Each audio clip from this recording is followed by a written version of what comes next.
Hello. Hello. Welcome to this Dawn Busters Taste Challenge. I could see a little bit of dawn peeking out there in the darkness here at 5:34 a.m. Central Daylight Time, May 5th. The 5th of May, 2018, Cinco de Mayo. And what better way to celebrate Cinco de Mayo than with a taste challenge between a Kentucky blended whiskey, well, used to be from Indiana, versus a Kentucky blended whiskey that always was from Kentucky. Okay, we have from 1888, I mean to say 1888, Kessler's, Julius Kessler's.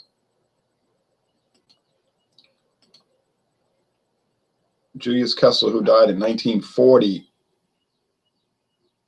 an immigrant from the Austrian Empire.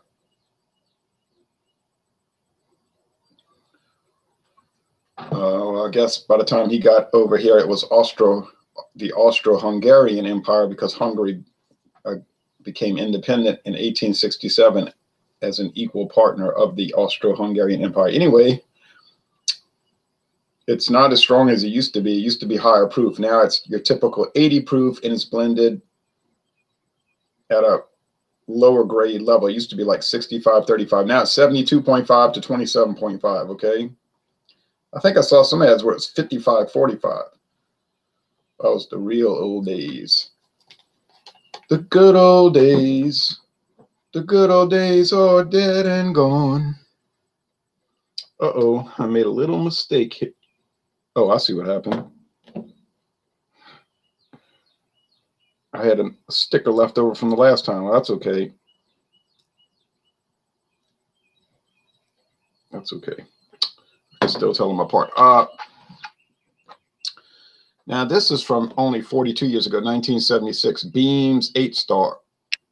No, not this particular bottle. This particular bottle is new, but it's only aged 2 years. Okay, the Kessler's aged 2 years.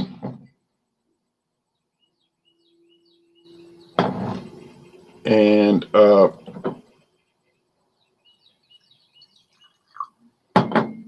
the Beam's 8-star is aged 2 years, but it's only blended at an 80-20 ratio, only 20% straight whiskey, whereas the Kessler is 27.5.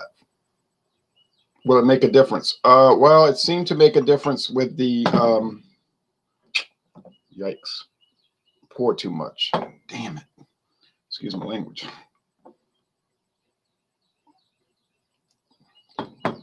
I don't want to use too much Kessler because I want to keep it in the, the rotation for a competition. It looks like it's not getting used as fast as I thought, so I could put it up against some other things. Where to put the cap?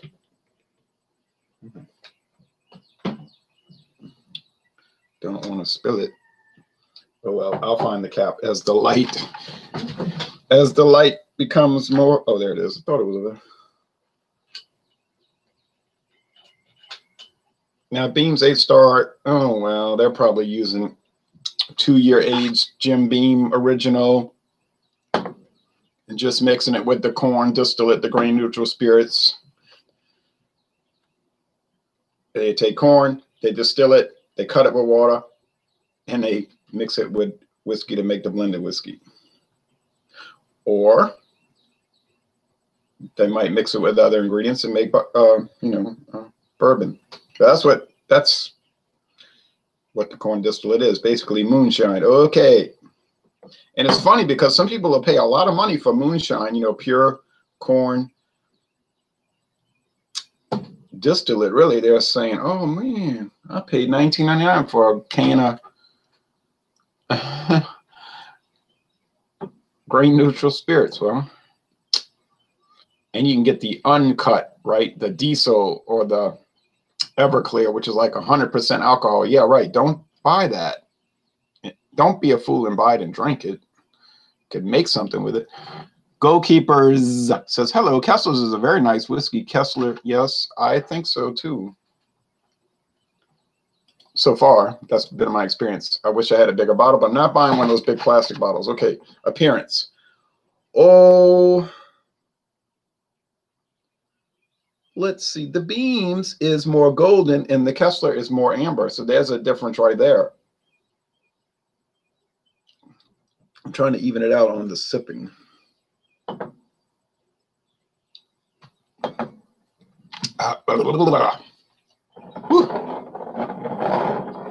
Gave me the frisson. I was at bingo last night and the people were talking French. Like the older people, some of the people working at bingo and the ones playing bingo, they're talking French to each other. I said, oh, so the man speaks French, eh? I said, parlez-vous français? He said, oui, and the lady too. I said, oh.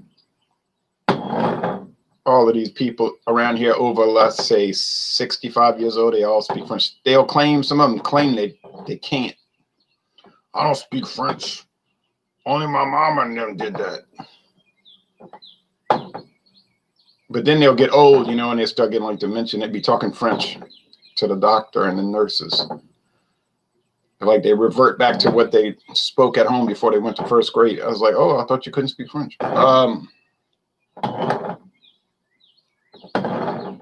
Like my grandmother would claim that I can't speak French. But this lady that was working for us, a housekeeper, said, I was talking French to your grandmother when you went to the store. I said, huh. What whiskey has the highest alcohol content? I don't know. And I wouldn't want to know because I don't like those strong. Somebody was drinking at Elijah Craig Barrel Proof at the Knights of Columbus. I said, ugh. It was just, ugh. I didn't like it. I thought it was terrible. I mean, was it high quality? Well, yeah. But it was too strong. It was like, this is not the way this is supposed to be. So I drank one and it was like the Three Stooges where they pull that saw across Curly's head, you know, and it, you know, it tears up the saw because Curly's got a rock head. But in my case, it was tearing me up. I said, I don't know. 80 proof is just right for me. Now, some people like all that. Old Granddad, 114 proof. Oh, yeah, they have it at Mathern's. I could buy it. I don't want it. I just don't. Am I saying people shouldn't drink high proof whiskeys? No, I'm not saying that. I'm saying for me, I don't like them. They just taste too strong. They're too, it's like every sip, you got to grit your teeth. It's like, I don't want that.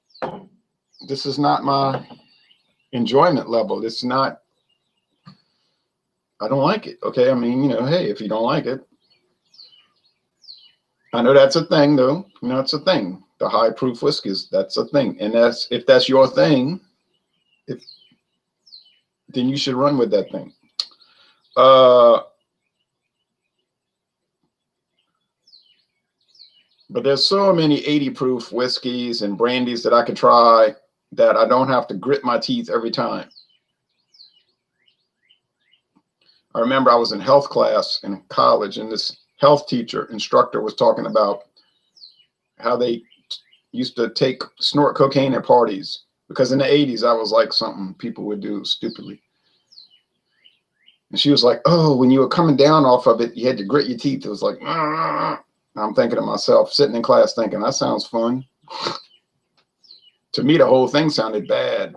It's like, that sounds like a bad idea, because my understanding of cocaine was not that it was not too productive. It wasn't created to be snorted in your nose. John Lennon said the same thing. I saw an interview. He said, I don't like that cocaine. That stuff's bad. Make you act crazy.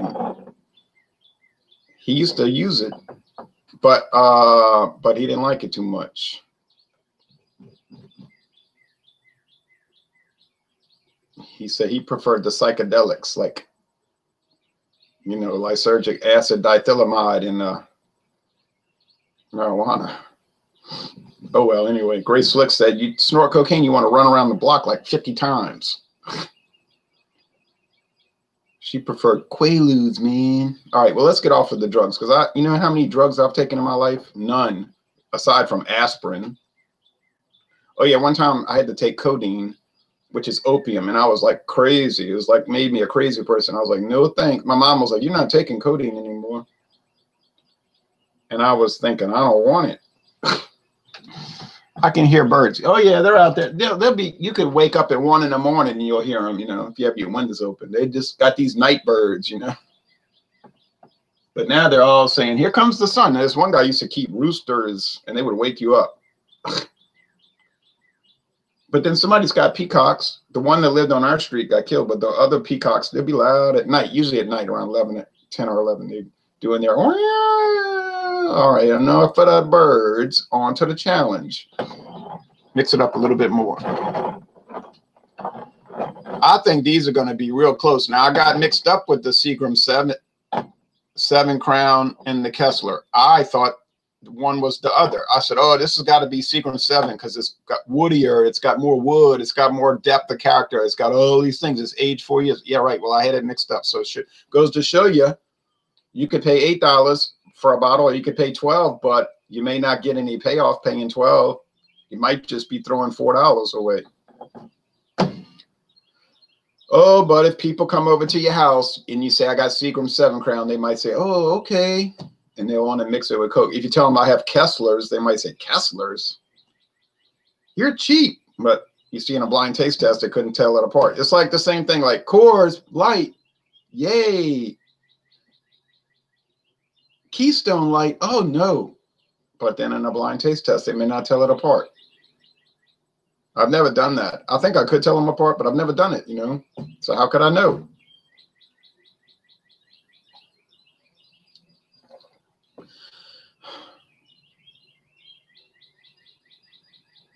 Oh, and I drank Bud Light last night at bingo. It was all right. It was enjoyable. I mean, you know, I drank it. I liked it. I mean, I don't know what the whole controversy is about Bud Light. Why this is like a big deal. Like some people are fixated on hating Bud Light. They go berserk over it. If you mention the word Bud Light, they want to go jump off a bridge or wrap themselves up in barbed wire and roll around on the concrete. It's like, and then they'll get all snooty. I only drink craft beer. Bud Light is for idiots. It's like, yeah, but it's not that bad. And it's like, you're making it sound like it's radioactive sludge from 3 Mile Island. And it's just like a beer that's kind of high quality, you know, as far as mass production. I'm not here to defend Bud Light, by the way.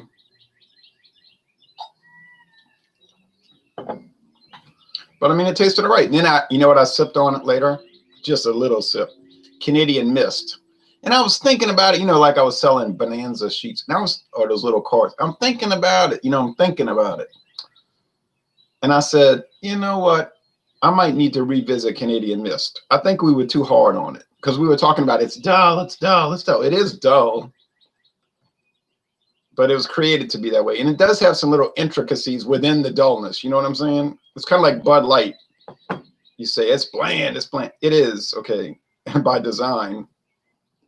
But within that blandness, there's some little subtle complexity, all right? I think so.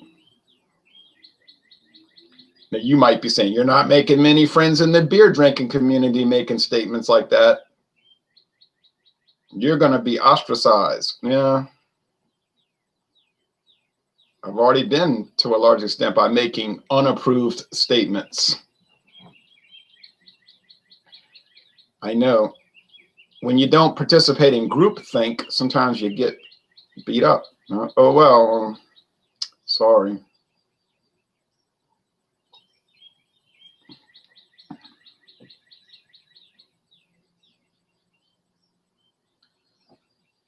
I guess sometimes you got to think out the box, but you get it, you'll catch it. Keystone has much more beer flavor than Coors. Coors tastes like water.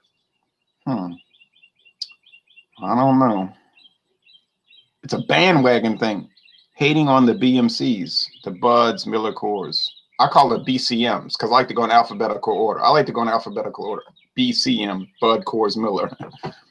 It is a bandwagon thing. And it's like people get on the air and they want to position themselves. And I love the reviews where they'll say, okay, today, and it'll be like a group of guys. It's usually men, right? Like, And they'll say, okay, today, ha ha ha ha ha ha ha, we're gonna review ha ha ha Coors Light. Yuck, yuck, yuck, yuck, yuck. Let's get together and review this trash beer. I'm like, wow, that's gonna be a really fair review. I remember back when we used to drink it and we loved it until we realized how bad it was. It's like, wow, you drank it for 18 years and it only took you 18 years to realize how bad it was. You got a discerning palate. Now I'm 33 years old and I'm really hip to the beer scene. And I'm like, okay, I'm gonna watch this review. I'd rather drink natural ice or the natural father instead of Bud Light. Well, I would rather drink natural ice for sure. Bud Light, but I would rather drink Bud Light over natural father because natural father is too strong for little old me. Back to Goalkeepers. Has Beam's 8-star whiskey a caramel taste? I'm about to do that. I'm about to. Here in Houston area, we just got natural light in the fatty bottles. Oh man, that's too bad because we get in all kind of configurations over here, and we get to keep natural ice and the natural father, natty daddy. Okay, on with the show. Enough of the rant and rave with Ronald.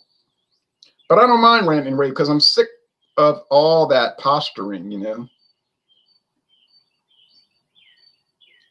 But then the counterattack or the counterpoint, maybe it's a counterpoint, will be you posture, you wear Budweiser shirts and do a Budweiser video, you're in their pocket. No, I wore the Budweiser shirt for that very reason, so that people would say I'm in their pocket. I bought the beer. I just wore it because I knew that people would start with that. I said, I'm gonna wear a Budweiser hat and a Budweiser shirt, and I'm gonna put all my Budweiser variant bottles in the background so that I could hear their mouth, you know. Oh, look at you. You're so biased. And I'm thinking, you are so dumb, for real.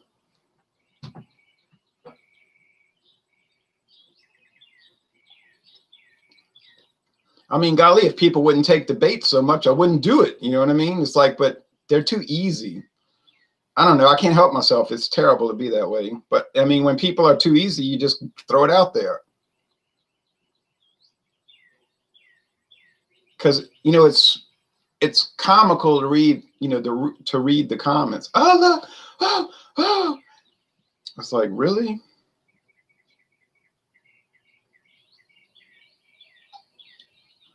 And these are men. These are grown men who do this, say these things. You say, what are you talking? Well, I mean, I get the feedback sometimes, you know, people will send me secret messages. You know what I mean? They're part of a beer group. Let's talk about him. That SOB. And then it goes on, and then. But certain insiders will send me stuff. And I'll say, oh. I'll say, well, that's actually what I expected them to say. But thanks for the information. And then I'll put stuff in the video that'll indicate that I know what's being said. And then they'll get paranoid, like, who's telling him stuff? Who's the traitor? It's like, well, this is just beer talk, people. This is not, you know, the CIA. Like, why does it matter if there's a traitor? You know, you're not going to be part of our beer group anymore if we find out you're telling him stuff.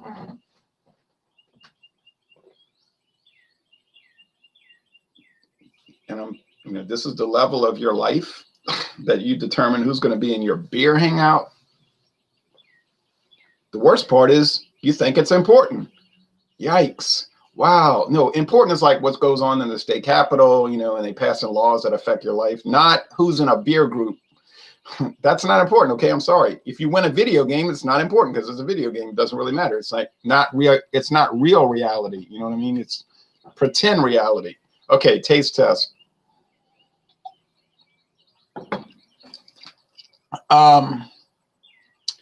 Yeah, it's like you asked about caramel. Yeah, there's caramel and there's wood and there's a lot of alcohol, you know, corn, distillate, burn, antiseptic type thing. But honestly, there's a little dried flower and a little nectar and there's a little character, but the emphasis would be on little, not a lot. If you're looking for deep speculative character in whiskey, how you figure you're going to get that for $10? You know what I mean? Kessler and Beam's 8-star. I don't think too many people buy it for that. People are not buying Beam's 8-star so they can sit by the fireplace and swirl it around in a little snifter and talk about, oh, it's so complex. Yeah, nope, not gonna buy it for that. My only counterpoint was that it's not so horrible. That's the only reason I make all those statements. I mean, if you say it's dull, like Bud Light, well, it's dull. Okay, I'll go along with that. I just have a problem when people say it's like horrible. It tastes like urine. You know, I was like, I didn't know you drank urine, but okay. I couldn't testify to that because I don't drink those kind of things. To me, it just tastes like, you know, kind of watery beer, which, well, it's what it is. Honestly, I can't tell these apart. I mean, they're both the same thing. Slight woodiness, slight nectar, slight dried flowers, slight candied fruit. You know, the flavor generally associated with whiskey, they have a light to medium body, and they don't finish too quick and they don't finish too slow.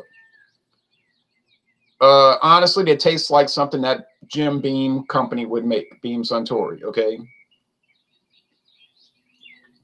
You say, well, those people are like a factory. They produce everything on an automated level. I know they do. That's what this tastes like. You know, it's like perfected. You know what I mean? There's no variant. You buy Beam's 8-star anytime, anywhere, for any reason, it's always going to taste 100% the same. That's why it's, you know, it's not adventurous, but it's standard. You know what I mean? You know what I'm going to say? Shop price only. If you're buying Kessler's or Beam's 8-star, only shop price. Which in this case, it wouldn't really matter because they're almost the same price, right? Like $8 a bottle. So there's no, I mean, yeah, Kessler's is more pure whiskey. It is more pure whiskey, but I'm not really picking that up. I think this one here is probably Kessler's because it seems to have a little more pure whiskey flavor, and that one seems to have a little more corn distillate flavor. Is it appreciably different? No, it is not. And I would never let that influence my opinion on which one I would buy or my choice because it's so minimal. It's not worth discussing, really. Okay, let's see. We read the comments. I'm going to close it out because I got a hard finish here because I want to watch the news at 6. You can get the Beam's 8-star for just $10. Yeah, well, here in my town, I can get it for $7.99. $7.99. I know because I ordered that bottle. I ordered it. It was a special order. But it was still $7.99. They didn't charge me anything extra. The same people hating on the BCMs are the ones hating on the homebrewers making beer with malt extract. Oh, yeah, that's like a real no-no. You could not do that. You are definitely cast out. Malt extract is absolutely not acceptable because you have to do what other people demand that you do. I mean, where you get this idea you can do what you want, that's insanity. The Kessler is much more expensive. Well, it might be in your area, but here it isn't. It is not. It's the same. You can get a 1.75 milliliter bottle plastic of Kessler's or Beam's 8-star at Dornex, and they're both the same price, $16.99. Same exact price, $16.99. I mean, I like Budweiser Reserve review. I'll pick up some today. By the way, I did find that Samuel Smith's organic lager, and it was excellent. A bit expensive, but worth it. Oh, yeah, it's a jewel. I was so glad I got to be the first person to do the review for Budweiser Freedom Reserve Red Lager. Does that really matter? No. Is that important? No, it is not. Was it fun? Yes. You see, something can be fun, doing a beer review, being the first one to do it. But at the same time, it doesn't need to be important. You know what I mean? It's fun and unimportant. I don't know why some people have missed this point, but let me try to school you again on it. For those out there, and you know who you are, I want to give you a little message. Reviewing beer is not important. Talking about beer is not important. If you're a big company and you sell beer and it's your livelihood, that's important. Otherwise, it doesn't really matter. It's fun. Playing basketball with your friends at the end of the street is fun, but it's not important. It might be important in the camaraderie sense. But in the overall scheme of the world, it doesn't really matter. But some people think it is, and they think they're important. I'm important. No, you're not. You're important to you. The Kessler, okay, Blue. I like the Budweiser Evan Williams green label. I find pretty complex for a bottle less than $10. I agree with that. Evan Williams green label is $12.99 here, and it's delicious. I prefer the 86 proof black label though for $1 more. Yeah, I think the black label is a little bit better. I like them both though. They both have their little characteristics. All right, enough preaching. I'm going to stop preaching. You don't hear me. You don't hear me. Well, I'm just preaching about beer. I'm just preaching about beer hangouts. I'm preaching about people talking about beer. I'm preaching about people discussing beer in groups. I'm preaching about people ostracizing. I'm preaching about all the beer community. But you don't hear me because you don't understand me. You don't know what I'm getting at. You don't know what I'm talking about. You don't know where I'm going because you don't feel me, because you don't understand. You don't deal with it. You can't handle it. You don't know. Because can I have a witness? Can I have a testimony? Can I have somebody who's been there? You ain't been there. You ain't dealt with it. You ain't gone there. You don't know. You can't see. You can't feel it. Is it Kessler? It is. I got it right. Well, that's where we're going to close on.